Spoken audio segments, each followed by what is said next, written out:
Welcome back to The Verdict. To close out the month of February, we looked at films of one of the most iconic black directors working today, Spike Lee. Stay tuned. Oh, okay. They played. Yeah.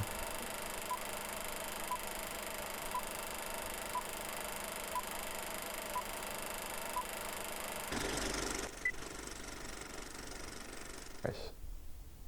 Hey everyone, my name is Mo, and today I'm joined by my co-hosts Clark and Hugh.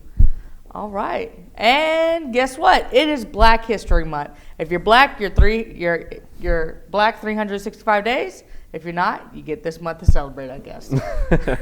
So, listen, we wanted to end out this month. We had Valentine's Day last week. Yeah. We want to end out this month strong, and we decided to do a director spotlight. Last season, we had we talked about iconic black movies for the month of February, and this season we thought maybe we can kind of spotlight, a director. Black actors do amazing things, but black directors, and black writers, that's where it's important. So especially black writers. Mm-hmm. But anyways, we picked Spike Lee, and we decided to do some iconic movies from him.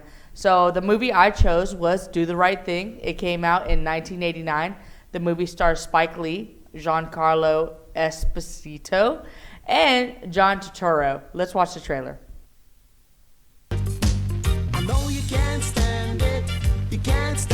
Hey, Sal, how we gonna brothers from the war here? You want brothers on the wall? Love. Get your own place. You can do what you want to do. What I tell you about that noise? What I tell you about them pictures? You talk to him, brother, talk to him. You the man. No, you the man. No, you the man. No, you the man. The first time you turn your back, boom! Right here, man, in the back. Y'all take a chill. You'd like to sign a petition to boycott Sal's famous pizzeria? Hear me, what you ought to do is boycott that no-good barber that messed up your head. And that's the double truth. All right, let's get into it, guys. All right, I chose this film because this was Spike Lee's breakout film. This really is what started him out on the mainstream media, I felt like. And deservedly so. This movie's fantastic. I was gonna say. So it wasn't until we decided to do this episode that you actually watched it, right? Yeah, this was my first time watching this movie. Unfortunately, a lot of my family only ever knew Spike Lee for being the guy on the sidelines of New York Knicks games until recently. So I watched this movie because everybody said it was awesome, and I agree, it's fantastic. I love Samuel L. Jackson, the radio DJ. Yes. He's one of my favorite characters ever. What was his name? Like Senior, I want to say it was like Senior Love Daddy. I might be misremembering that a little bit wrong, but yeah, that was, I know Senior something, but yeah. This film, I feel like, it has a lot of heavy hitters. All of Spike Lee's films all have a meaning behind it. It's to promote blackness, to promote being proud and black, to promote injustices within the black community, and I felt like he really wanted to do this movie for that reason. You know what I mean? And this film really just kind of highlighted that. You're talking about the racial tension in New York, in a borough, between Italian American, people and the black people. You know what I mean? And I felt like this movie really showcased what black people look like on film. For me personally, I like Spike Lee because, not so much because of the movies that he's written, but because of the cinematography in his film. I don't know if you guys know, but Spike Lee has a shot named after him because of the way that he films his movies. They named that specific shot after him, and I believe it's like when you're walking back, don't quote me on it, but when you're walking back and the camera's walking with them, the way that they glide and do that. Is that like his dolly zoom? I don't remember what it is. I'm gonna have to look it up. But they did that shot was because of Spike Lee. I know that's pretty popular within his catalog. Yeah, that's very interesting. And another thing that's seems to stand out among his films is a lot of like those diagonal kind of like crooked shots where it might be pointing down on you, but it's also tilted at a certain angle. That was one thing about Do the Right Thing I loved is mother, sister, and the mayor going back and forth at the very beginning, where she's in the windowsill and then it's pointed like, and it's tilted her like to the right and then he's to the left. And I was looking at the movie, it's like, wait, it made an X, like Malcolm X. Yes. It was like, that was really interesting and stuff like that. But yeah, like those little diagonal shots like that, I'd say that sticks out to be the, I guess, of what stands him out from other directors I've seen. Yeah. There's a few instances of that too. Like when I think they even played in the trailer when he's like telling him to turn the radio down, and it switches to like that POV shot where it's like you can tell it like he's looking up at Radio Rahim. But he's looking up at him, and it adds so much personality. I feel like, this film, there's such a quality to it that I don't know how to describe it because I don't want to say personality amateur. is a good I don't want to word. say amateur because there's so many shots where like the color and the composition it just is honestly masterful, especially for a film this early in his career. But at the same time, like whenever he's showing off like the knuckles and but you can kind of like see like the reflection of the camera or like the shadow like in front of him, but like it's clearly intentional. It's a creative choice and it adds so much charm. Oh my gosh, Spike Lee's his films are just chock full of that. Yes. And like at the beginning where everybody keeps saying like it's hot, it's hot outside. It's like, and then you could see like in the camera, it looks like it's hot. Yeah, it's like you whole can see movie. the sweat glistening. I think that's what as a director, that's what stands him out. So you have the way that he films. You have the purpose in his writing. So he wrote it, and the message he's trying to get across. He's proud, he's black, he wants to showcase that. Black people are beautiful. He wants the world to see that, and he wants it to be shown in a different way. And I felt like the amateur thing, like you said, I think you said great. Everything had a purpose and was meaningful and was purposeful, of course, in the film. And I felt like with this movie, the way that he filmed it, it was the start. And we'll talk about your guys' movies. You'll see the way that he directs and the way that he films. That is just how he does it. Just like in the Marvel movies, you have. Who did the Marvel movies? There was many. Stan Lee, people that did them. he's always in all the films, And with Spike Lee, he wants to be in his films, and he's in all of his films, So he does more than just a cameo too. He's the main lead in Do the Right Thing. Like he's. Yeah, it takes a. And you see him in a lot of his films. Yeah. One last thing I wanted to touch on. So this movie's great. It was a breakout film for him. It really kind of showcased what he can do as a director. As a black director and just as a director in general. I want to talk about the colors that he uses.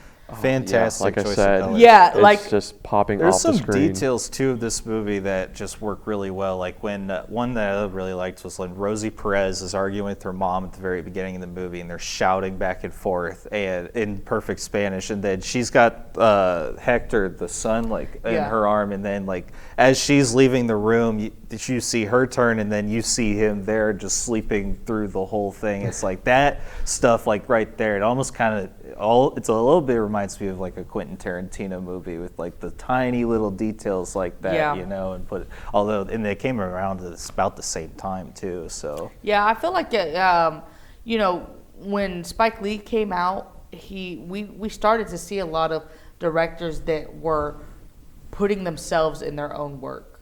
And I felt like he really puts himself in his own work. Listen, this movie's great. If you haven't seen it, it is a amazing movie to watch. Not just for Black History Month, but just in all of the details of the movie. It shows the entire neighborhood's personality. You know? Yeah. It really puts you in that position of the talking back and forth. Just for me personally, just because I am on that production side of things, I look at that stuff and I see just how the camera angles of the back and forth, or sometimes he does like a side by side and it is crooked, you know, and you see that and it brings a different edge to the movie. But let's go ahead and rate this movie because you guys actually have some really good movies, a lot of newer stuff that he's done. So and much to talk about with this though. Yeah. But we could go on all day about this. But what do you guys rate this movie, Hugh? I would like to rate this movie a solid 9.2. I would like to give it that rating. I think that's one of my higher ratings I've given on the show. It's a fantastic movie all the way through. It's a movie I would watch again. Probably, I mean, even maybe like soon. Like, it's not a movie I feel like I would have to space time out between watchings. Yeah. It's a heavy-handed in its subject material, but it's also very enjoyable to watch. And yeah, I'm going to give it probably about 9.2. Nice. Solid, Clark? solid. I think I'm going to take it a little higher than Hugh. I'm going to have to set it at a comfortable 9.3, mostly because I love like this style of like, it's not too plot driven. It really is just like focusing on this community and getting a sense of like these characters, and I really love that kind of movie. I don't really have any complaints about it at all, really. Besides Michael, we were talking about it beforehand. Not Michael Jackson, Sam M. Jackson. He's not in this nearly enough. That's just my only gripe. His DJ character is so amazing, but Also, after watching this movie, I don't think I'll ever watch Into the Heights again. Really? Yeah, this movie is way better than Into the Heights. You know, this movie, I picked this movie. It's an older movie. It came out right before I was born. So, you know, I loved it. I grew up with it. 1989. Okay, that's a little rude. But Another summer. I would rate this a solid, I would give it a solid 9.8. The only reason why I wouldn't make it a 10 is because, one, I feel like you're right. There's some characters that I wish would have been in there. And it is really heavy. Like, you know, the content is really heavy. But you know, you overlook that when you're looking at all of the details in the film. This isn't a movie that I would have to. The only reason why it's a 9.8, I have to sit down and watch it. It's not something I could throw on, be in the background. I'm always moving, so I need something that's going to be in the background. it's too challenging for you. It is a little too challenging for me. You know, every time I watch this movie, I always see something new. So, Yeah, sure. you know, this is a sit down. Take it down, you know, a night off, watch this movie. So, yeah, 9.8. If you haven't seen it, go watch it. And we're going to go ahead and go into Clark. Clark, we'll talk about your movie. Yeah, let's do it. The movie I chose was Malcolm X. This movie stars Denzel Washington, again, Spike Lee, and the wonderful Angela Bassett. Let's watch the trailer. He brought honor to disobedience. I suggest you look outside that window. You've been laying down and bowing down for 400 years. I think it's time to stand up. All right, break it up. You got what you wanted. No, I'm not satisfied.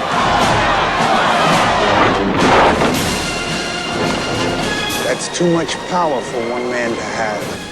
And a voice to a people who longed to be heard. You've been hoodwinked, bamboozled, led astray. You saying you're anti-white? No, you're saying I'm anti-white. I'm sorry. All right, wow. I mean, just looking at the trailer. Fantastic movie. movie. When we were discussing, all three of us, we were just thinking of what we could do for this week's episode, and I think we all just had that same idea at this exact same time to do Director Spotlight on Spot Lee, and I instantly was like, I want an excuse to watch this movie. Of course, I did not know at the time it was like 3.5 hours, but you will watch this and you won't feel it for a second. This is like, This is incredible. This is so incredible. This really blew me away. I feel like, in my opinion, Do the Right Thing, a lot of people will claim to be Spike's like best. Do the Right Thing is like more of a fun movie. A little bit, I think, and it you does know? probably encapsulate like his personality more. But this one, I think, is absolutely his masterpiece because, you know, his personality translates through all of his work. But this one in particular, like, you can see it throughout his whole entire career, even up until his most recent films. Like, characters like Malcolm X were so influential. Even in Do the Right Thing, you know, he's directly referenced, you know, a handful of times, and his his ideals really tie in with the themes of that film, and it's so interesting that 3 years later he was able to make the very true like biopic that goes through these different phases of his life, and Denzel just pulls it off so perfectly. I can't speak highly of this enough. What did you guys think about it? I agree. I felt like this film really encaptured who Malcolm X was. Yeah. With still holding to, like you said, the ideals of who Spike Lee is as a director. Yeah, and like Hugh said, Do the Right Thing was a fun film, but I think Spike Lee wanted this film to be true and authentic, and so I feel like he did take some of himself out of this film to make it as great. Honestly, I can see that. Denzel has done a lot of great films. We could, and maybe we'll do a spotlight. We totally could. Spotlight on Denzel just alone. I love Denzel Washington as a actor. I think he stands for all things black, and I appreciate that.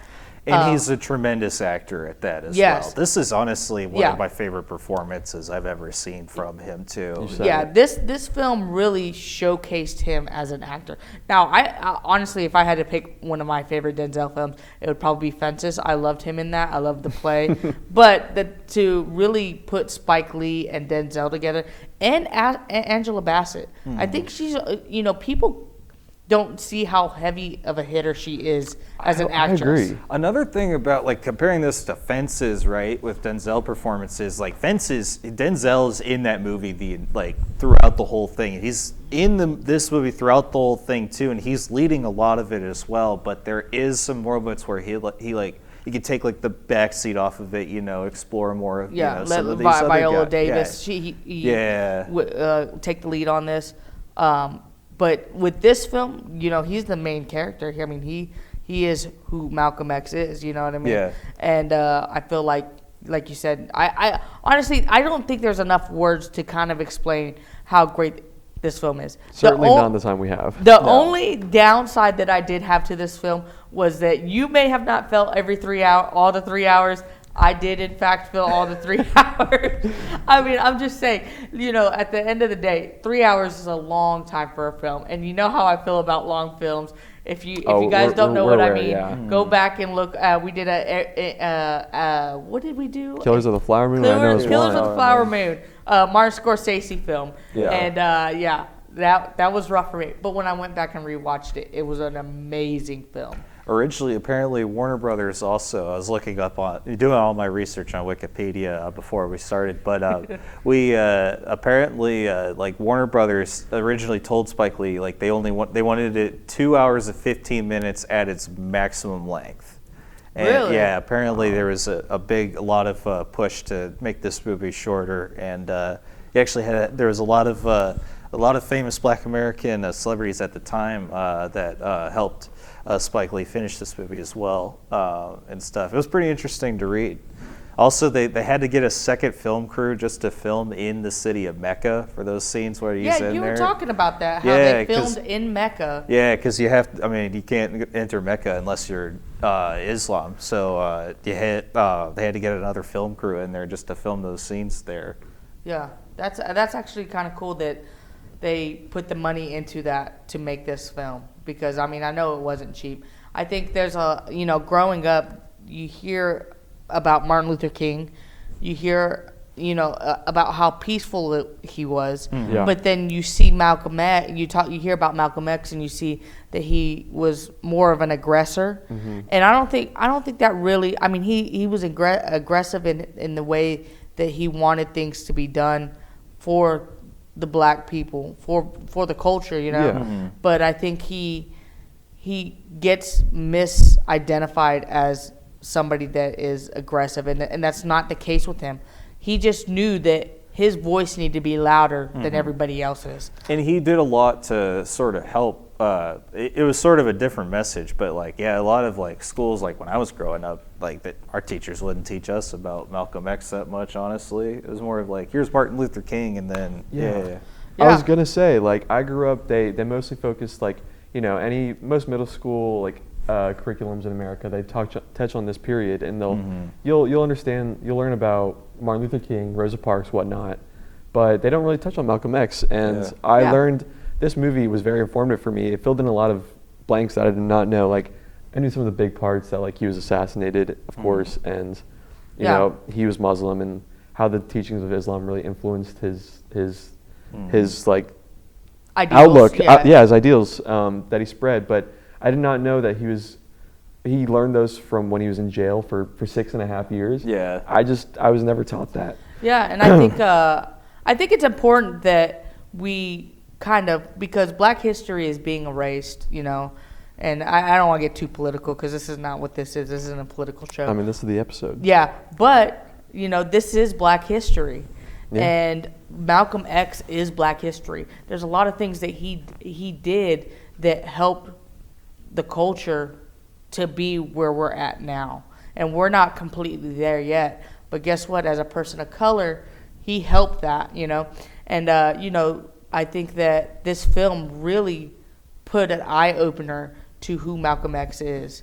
You know, you can read the autobiography, you can read into, you know, but as somebody who is more inclined to media, especially now where we're at in this day and age, this film really highlights that. And I think for, you know, like you said before that, in your guys' school, Malcolm X wasn't relevant. I went to, there was a large Black and Hispanic community in my school. So, you know, Malcolm X, we did projects on Malcolm X. Yeah. You know, for me and my son, you know, we teach him about Malcolm X. We teach him about, you know, Assata Shakur. I don't know if you guys know who that is. And it's okay if you don't, but, you know, you got to do your research. And, you know, she was a revolutionary in Black culture. And people, even Black people, don't know who she is. It wasn't until years later, into my adulthood, who I really figured out who they were, you know. Exactly. So this film really, I think Spike Lee really hit the nail in the coffin with this, and promoting Black history and who that was. Because he could have done it on anybody, but he chose somebody like Malcolm X to write and direct about, you know. So, and I think he did really well with picking Denzel as Malcolm X to do this, you know. So. Absolutely. I don't know. Let's rate this film, because I think it's Hugh. Oh, so I'll give it like, I don't want to give a film a 9 for just on one actor's case. There's plenty of great actors in this movie, but I wouldn't put this as high as I would Do the Right Thing myself, but just for my own personal interest. I'm going to put it around like an 8.7 because Denzel, incredible.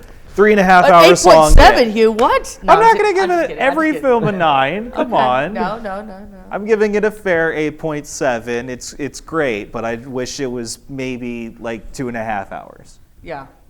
Oh, man, I can't agree with that. But I respect the integrity. Really, honestly, I cannot think of a flaw in this movie. It really surpassed my expectations from when I watched it. You know, I'm really not the type to like upsell these types of movies anyway, but I really do think this is like a 10 for me. Really? Yeah, I don't hand those out. No, you do not. No, you do not. No. You as a movie buff, I feel like 10s do not come easily. So I'm a little picky, but this one really like it really did it for me. I'm not gonna lie. Really? Yeah. I'm kind of gonna have to go with Hugh on this one. I would rate it a 9, only because I like the funner films. This is a more serious film. That's fair, yeah. You know, it had good historical background to it. Great insight too on great, a lot of the times that that this occurred. This is one of his better, more serious films. But yeah, I'm gonna have to do a solid 9 on it. So yeah, go watch Malcolm X. It's a great movie. Watch it for Black History Month, you know. And well, we got one more movie coming up, and the movie that Hugh is talking about is... The movie that I have brought is another Spike Lee movie, of course. It is The Black Klansman. It's a movie that stars John David Washington, whose father, of course, was Malcolm X in the last movie, Adam Driver, and Laura Harrier, I believe was the way. Harrier. We're going to say Harrier. I'm so sorry if it's not. Laura Harrier, don't come after us. But please play that trailer for us. How do you propose to make this investigation? We'll establish contact over the phone. We'll need a white officer to play me when they meet face to face. You for the white race, Ron? Oh, hell yeah. So there becomes a combined Ron Stallworth. Stallworth. Can you do that? With the right white man, we can do anything. When's the last time they let a rookie lead an investigation? Oh, that's right. Never. Okay, become his friend. Let's get invited back. So what kind of stuff you guys do? Cross burnings, marches. This is fixing to be a big year for us. You ask too many questions. You undercover or something? Yeah, it's incredible. I love this movie. This was the first movie, Spike Lee movie I actually ever watched. I watched this closer to when it came out, but I also had watched this on a day where me and my friend watched like all of the Oscar movies for that year, like in a row. So it kind of got jumbled in with a lot of others movies that I watched that year. But watched it again, fantastic, absolute treasure of a film. What do you guys think of this? Clark? Please. I was going to say that, once again, this is another, like, you could take this as, like, such a comedically, like, one of the rich funniest films, movies, but yeah. also, at the same time, balancing those heartbreaking themes. Like, Yes. it's such a staple in his career. A lot of people call this the culmination of it. I think I'd agree. I mean, it's just so good. Clark, I absolutely love the way you talk about films. Oh my gosh, it literally is the best thing ever. This Such film, a good director, man. He puts himself back in the film. You know what I mean? Spike, you see the way that he films this film, and you see how he films it. I love that shot at the beginning where he looks up at the sign for the Colorado State Police Department, like minorities are encouraged, and he's just like, like, yeah. I love that shot so much. And you see a bunch of, like, underline in his film. Yeah. And I felt like that was a big underline. This film, honestly, this film was a coming to circle moment for me. Yeah. Because, you have Denzel Washington in his film. And then you have his son playing this very strong role. Yeah, and a tremendous job at yes, it as I well. love John David. Okay. Can I actually make a comment on this? I learned this just last night. Apparently, John David Washington, his first role technically was with his father in Malcolm X.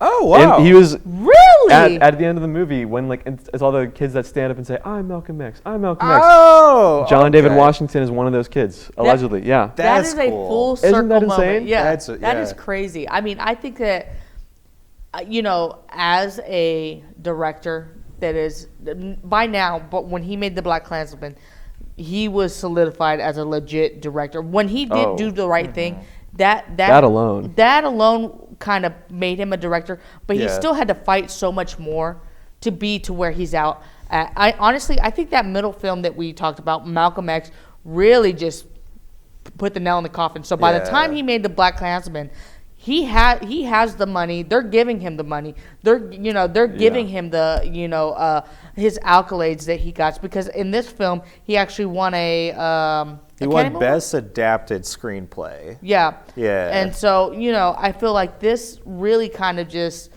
you see the movement in the way that he's directed. When you see Do the Right Thing, he wanted himself to be in it. When you see Malcolm X, he wants himself to be in it, but then he's real. You kind of see like this film needs to be serious. Yeah. We need something that is going to be strong, something that is going to have not just the black community come, but also we need something that is going to have other communities come and watch. And I feel like Malcolm X really did that in that sense. You know what I mean? Do the Right Thing was for the culture. Malcolm X was for everybody to watch. He wants people to come and see the history, black history. But then you go into The Black Klansman. He's solidified himself as a director. He's in there. He's got the money. He can do whatever he wants now. And I felt like this film really just kind of shows that. I mean, he's like, you know what, I'm going to direct how I want to direct. I'm going to put in who I want to put in. And I felt like using John David Washington as this role really just kind of made it so much greater. You know what I mean?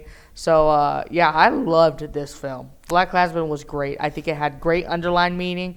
It had in-your-face meaning. You know what I mean? Go ahead, Clark. I was going to say, I agree, though. Like, everything you say, I'm right there with you. But we also got to give Adam Driver some credit too. Yes. Yeah. John David, he's the main here. He's the main role, but they both just play off of each other so well. Yeah. In this story, and Spike Lee he's known for kind of like making these relationships and keeping them like with Denzel. He's in a lot of his films. Giancarlo that we've already talked about, along with Samuel L. Jackson. I hope these two become regulars in his future films. Yeah. Because he works so well with them here, and Adam Driver is honestly he kind of he is as a character. It's so interesting to watch him sort of progress through this movie because he starts to sort of understand what's happening and all of that, and then the movie kind of feels like a culmination at one point where you get to laugh at a little bit of it, too. Like I feel like it was a little bit backwards in that way and Do the Right Thing because it's like funny stuff like the whole time and then tragedy sort of at the end. Yeah. But in this movie it's sort of like you get a little bit of that payoff. It's not like all the way there at least, but at least you get a moment to where it's like, this is hilarious. I can't believe. I think Adam Driver's a really underrated actor. I mean, he does really well. I actually just saw him in the SNL skits. They did the he was in one of the SNL skits. But I remember first watching Adam Driver. I don't know if you guys has ever seen the show Girls. No, I haven't. No. Yeah, okay, it's on HBO. It's a show called Girls, and he was in it. And I just, he kind of played like this kind of jerk kind of boyfriend, and it just really fit well with him because it was like he had this I don't care personality, and I feel like that's just him in general. Yeah. And I think he's an amazing actor, and I felt like this film, like you said, it really showcases his acting and his progression throughout the film. So I definitely. I rewatched Inside Llewyn Davis actually the other day and realized he was in that movie as well. And in Star Wars. And it's also in Star Wars. Yeah. I heard of it. We don't talk Star Wars. We don't talk Star Wars, no. No Disney. But this movie is like, if there was a rating for it, there's an equivalent of like 19 of like that 7 Star Wars movies, like inside of that rating, because this movie's, it's a tremendous accomplishment, I think, for comedy. I guess. How do you rate great movies? It's like it's sort of silly. I'm pretty sure Clark has a criteria for great movies. Yeah. So Clark, what would you? Yeah, rate let me it? refer to my list right here real quick. I left it at home. I'm just gonna for this one. I mean, it's still great, but I think it's probably it's hard to call this the weakest of the 3 when it's this good. But I like the other 2 much more, and those were kind of newer to me. It was good to revisit, but for this one, I'd probably give like a very, very respectable 8.5. I gotcha. Yeah. I guess I'm giving it like a 9.1. I want to give it a 9. I don't want to put it above Do the Right Thing, but I want to give it a 9.1, which I think is about, I don't know. Maybe I would revise these rankings later, but this is what you get right now. I'm sorry. Okay. But Mo, what do you think? Oh man, you think it's the weakest one? I really don't think. I don't think it's the weakest one. I honestly, if none of these are weak. Yeah, right? none of them are weak. But if on a rating scale, what did I give Do the Right Thing? What did you give Do the Right Thing? You said a 9.8. A 9.8. Yeah, that's right. Yeah. Or maybe, I don't know. I'm going to give it a 9.5. I'm going to give this film a 9.5. I think all of them are solid films. I just think with Spike Lee, they really just showcase himself in the films. Yeah. And I think that with him, automatically that it's a Spike Lee film. Just like that it's a Tarantino film or a Scorsese film. Those directors have really accented themselves in who they are, their cinematography, all of that. And I feel like Spike Lee also has done that. And as a black director, not saying that it's not hard to be a director, but as a black director, and we're talking about Black History Month, it's especially hard. You know what I mean? I think there's a lot of unbiases that come with being a person of color, and I feel like he's really stepped himself and worked hard for that. And you know, I give him an absolute round of applause on it and kudos, because he's done stuff that nobody, I don't want to say nobody has, because we've had amazing black directors. We have black directors now, like Tyler Perry, who is kind of signifying himself in the game. You know, now do I think it's as significant as I was gonna say. as Spike Lee? Look, Tyler Perry, I feel, is better off, you know, known for his bad wigs and you know, but I think he's given that opportunity because of what Spike Lee has done. So you know what I mean? So he can continue to make films with bad wigs and bad hairdos because Spike Lee stepped up and stepped into the game. So I absolutely loved doing this director's spotlight. I think it really highlighted films that you guys haven't seen before. I've seen all these films, but it also, you know, it makes you proud to be a person of color. I know you guys are not a lot more fairer skinned. Yeah, sorry. But you know, that obvious. I think Malcolm X really opened your eyes. Black Klansman also opened your eyes, and I think Do the Right Thing. Do the Right Thing opens really, your eyes very much too. I think that film really just kind of, just the way that it was shot, it was amazing. Oh yeah. So you know, basically, if you like Medea, go watch Crooklyn. Oh, I love Crooklyn. That's one of my favorite movies ever. We talked about that last year. Yeah, we talked about Crooklyn last year. But you know what? That's our episode. Thank you guys for watching this episode of The Verdict. Make sure to tune in next week for a very special episode. I believe we have Oscars coming up, guys. Maybe. So we will. Yeah, that's what they say. It's possible. We'll see you then. Thank you guys. Happy Black History Month.